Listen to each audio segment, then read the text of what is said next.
राज्य सरकार में जो महिला सरकारी सेवक जिनकी नियुक्ति हुई है, सरकार ने यह निर्णय लिया है कि पदस्थापन स्थल के निकट आवासन सुविधा उपलब्ध कराई जाएगी।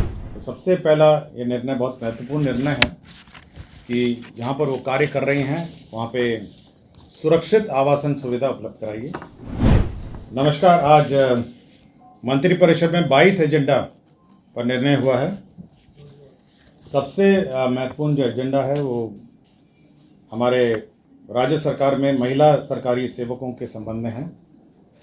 राज्य सरकार में जो महिला सरकारी सेवक जिनकी नियुक्ति हुई है, सरकार ने यह निर्णय लिया है कि पदस्थापन स्थल के निकट आवासन सुविधा उपलब्ध कराई जाएगी।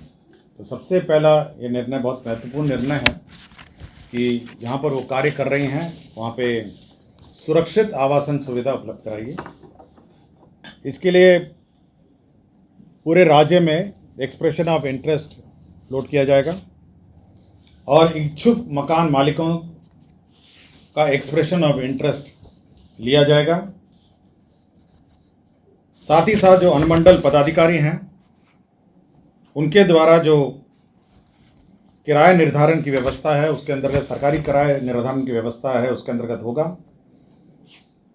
प्राप्त आवेदन जितने एक्सप्रेशन ऑफ इंटरेस्ट है उसके लिए भवनों का चयन किया जाएगा। इसके लिए एक कमेटी बनाई है जिसमें जिला पदाधिकारी, जिला पुलिस अधीक्षक, स्थानीय निकाय के प्रतिनिधि, भवन निर्माण विभाग के कार्यपालक अभियंता और सदस्य सचिव अनुमंडल पदाधिकारी होंगे।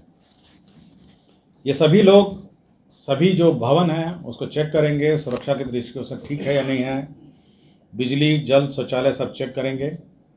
और उसके बाद जो हमारे महिला कर्मी हैं, महिला ऑफिसर्स हैं, उनको ये आवंटित किया जाएगा यदि वो इच्छुक हैं। इसके लिए जो निजी मकान मालिक हैं उनके साथ एक लीज एग्रीमेंट किया जाएगा और लीज एग्रीमेंट के बाद यह लीज का भुगतान राज्य सरकार करेगी। और राज्य सरकार जब लीज भुगतान करेगी तो साथ ही साथ यह भी देखेगी कि जो वहाँ पे जो उनका HRA है वो फिर दे नहीं होगा, या तो HRA लेंगे या लीज एग्रीमेंट होगा।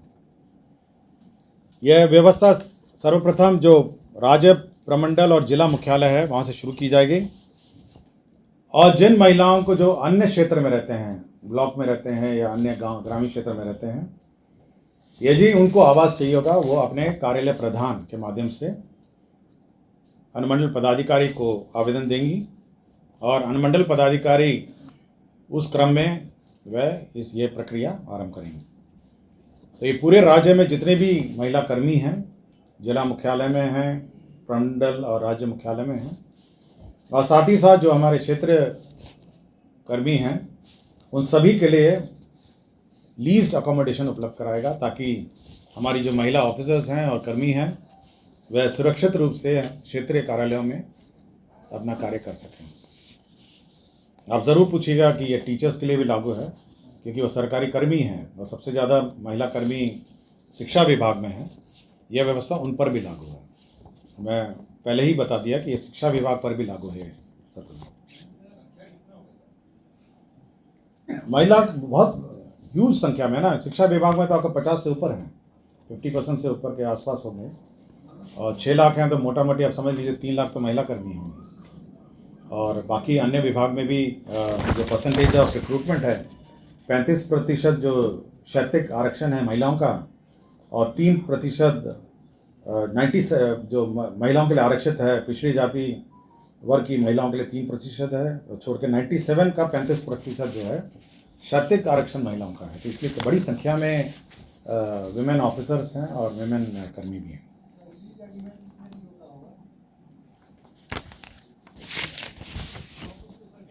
ये तो सरकारी है, ये डिपेंड करता है ना कितना टेन्योर है, क्या है। ये मतलब मैंने आपको कैबिनेट में निर्णय हुआ है कि हमारे महिला कर्मी और महिला ऑफिसर्स को आवास उपलब्ध कराया जाएगा। दूसरा